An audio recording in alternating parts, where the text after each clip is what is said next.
Welcome to This Explainer. I am absolutely thrilled you're here today because we're going to unpack a topic that touches virtually every single family on Earth, yet it still remains so widely misunderstood. Imagine, just for a second, navigating a world where the physical spaces, the digital tools, and even just the basic social expectations were built entirely for someone else. You're constantly translating, adapting, and basically working twice as hard just to participate in everyday life.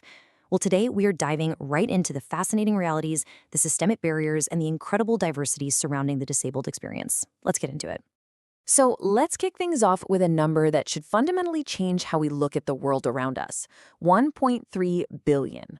Right now, an estimated 1.3 billion people experience a significant disability worldwide. Think about the gravity of that for a moment. We're talking about a massive portion of the human family, a demographic larger than the population of entire continents, navigating environments that, frankly, often weren't built with them in mind. Here is a quick look at our roadmap for today. We'll start with the global reality, check out both common and invisible disabilities, explore the neurodiversity paradigm, compare how society views disability, and wrap up with how we can design a truly accessible future. All right, part one, the global reality and the scale of the experience. We're going to zoom way out to look at the massive global footprint of disability and the serious health inequities that unfortunately come with it. That 1.3 billion number means 16% of the global population, literally 1 in every 6 of us, experiences a significant disability.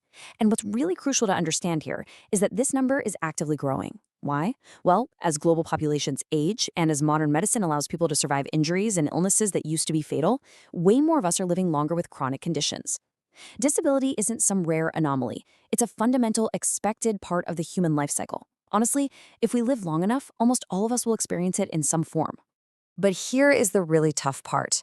The reality of living with a disability often comes with profound, structurally enforced health inequities. People are facing systemic barriers like pervasive stigma, entrenched poverty, and a glaring lack of usable transportation. Let's ground this in everyday reality for a second. An inaccessible health facility doesn't just mean a missing ramp at the front door. It means a deaf patient who can't communicate their symptoms because the clinic refuses to provide an interpreter. It means examination tables that literally don't lower for someone with limited mobility. Because of these structural failures, persons with disabilities can sometimes die up to 20 years earlier than those without. Just let that sink in. This isn't a result of their underlying biology, it's the result of a societal lack of equity. Moving on to part two, the most common disabilities. We're going to look at the specific types of conditions that most people traditionally picture when they hear the word disabled. When we break down the major categories, mobility impairments are incredibly prevalent. And think about the daily friction of living with severe arthritis or muscular dystrophy. It's not just about whether you use a wheelchair. It's about a single flight of stairs feeling like Mount Everest or morning stiffness that makes just getting dressed an exhausting chore. Then consider the sensory spectrum. Globally, roughly 2.2 billion people are affected by visual impairments. This ranges from partial sight, where the world looks like a hazy, out-of-focus photograph, to total blindness. Another 1.5 billion people experience hearing loss, constantly forced to navigate a sound-first world that often leaves them totally isolated in conversation. And cognitively, we see widespread conditions like traumatic brain injuries or learning disabilities like dyslexia, where a person's brain has to work overtime just to decode standard text. These lived realities represent a massive, vibrant portion of the human experience. Which brings us to part three, the unseen majority. Because what we usually picture, the wheelchairs, the white canes, the hearing aids, is actually just a fraction of the story.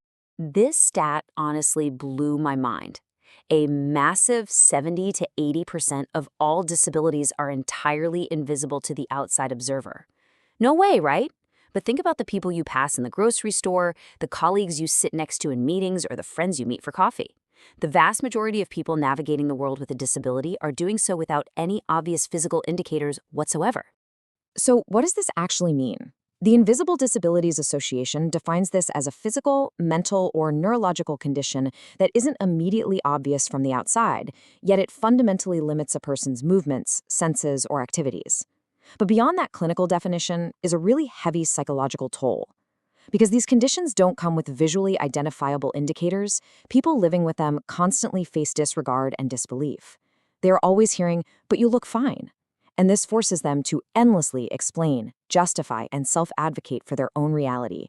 taking on this exhausting burden just to get basic accommodations in a world that assumes they're perfectly capable.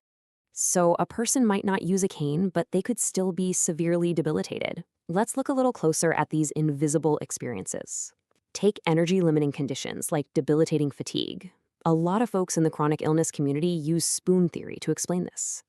It's the idea of waking up with a very limited, totally unpredictable number of spoons or units of energy for the day. For them, just taking a shower might use up half of their daily allowance. Or consider chronic pain, a constant, draining background noise that just shatters your focus. Then you have severe mental health disorders and profound sensory sensitivities, where the hum of fluorescent lights or the noise of a crowded room feels physically agonizing. Someone utilizing an accessible parking space might look completely able-bodied to a casual observer, while they are actively managing a complex, invisible impairment that severely dictates how they live their life. All right, part 4, the neurodiversity paradigm. We need to explore a vital shift in how we understand neurological differences, a shift away from pathology and toward identity. There's this fantastic, powerful quote from autism rights advocate Jim Sinclair. It says, "Autism isn't something a person has, or a shell that a person is trapped inside. Autism is a way of being." This completely captures the essence of the neurodiversity movement. You see, for decades, the medical establishment viewed non-majority neurotypes basically as tragedies that needed to be cured or fixed. This new paradigm fundamentally rejects that. It reframes neurodivergence not as a deficit, but as a valid, expected, and deeply celebrated human variation. To talk about this clearly, we use some specific language. Neurodivergent describes someone whose brain functions differ from the neuronormative majority. But rather than focusing on what these individuals cannot do, we look at their distinct processing styles. For instance, ADHD isn't just about being distracted. It often involves incredible bursts of hyperfocus, out-of-the-box problem solving, and rapid-fire association. Autism isn't a lack of social skills. It's a deeply distinct way of experiencing the world, often accompanied by profound pattern recognition and really intense focused passions. Neurotypical, on the flip side, just describes someone whose cognitive processing aligns with what society generally expects. The absolute core takeaway here is that there is no single normal or correct human brain. Part 5, medical versus social models. Let's look at the foundational frameworks that dictate how our institutions and society treat individuals with disabilities. So historically, researchers and policymakers have leaned heavily on the medical model. This framework views disability entirely as an individual issue, like a biological defect in a person's body that needs to be fixed, cured, or medically managed. Basically, the problem is located squarely within the individual. But the social model? It flips this completely upside down. It argues that a person is disabled not by their body, but by unaccommodating environments. Imagine a wheelchair user who wants to enter an ice cream shop that only has stairs out front. The medical model points at the person and says, "The problem is that you can't walk." The social model points at the stairs and says, "The problem is that this building lacks a ramp." This social model is a total game changer. It's deeply empowering, and it's basically the beating heart of the modern disability rights movement. It shifts the entire narrative away from individual pity or charity. Instead, it places the responsibility right on society's shoulders. It demands that we remove structural, digital, and attitudinal barriers. It forces us to realize that when we create accessible environments and champion inclusive design, we aren't just doing someone a favor. We are guaranteeing their fundamental human right to equal participation in society. Finally, part 6, designing an accessible future. We have to look at how integrating these diverse perspectives is absolutely essential for creating a world that actually works for everyone. So if we look at the strengths and weaknesses of these models, we see pretty quickly that relying on just one has limitations. The medical model completely overlooks the social context that causes exclusion, right? But the social model can sometimes unintentionally downplay the very real, inescapable physical pain that a lot of disabled people experience daily. So, the World Health Organization recommends a blend of both, the biopsychosocial framework. It's a bit of a mouthful, but it's super holistic. Imagine applying this in a workplace. It means providing excellent medical insurance for a person's chronic pain, acknowledging their biology, while simultaneously offering them a permanent remote work option, which removes the environmental barrier of a daily commute. It addresses the whole picture. So, how do we actually put this into practice to design a better future? First off, we have to aggressively enforce accessibility standards and center health equity in all of our policies. But on a deeper level, we need to adopt universal design. This means designing products, buildings, and systems so they can be used by the absolute widest range of people possible, right from the start, without needing special adaptations later. Think about curb cuts on sidewalks. Originally, they were advocated for by wheelchair users, but guess what? They also help parents pushing strollers, travelers rolling heavy luggage, and delivery workers with carts.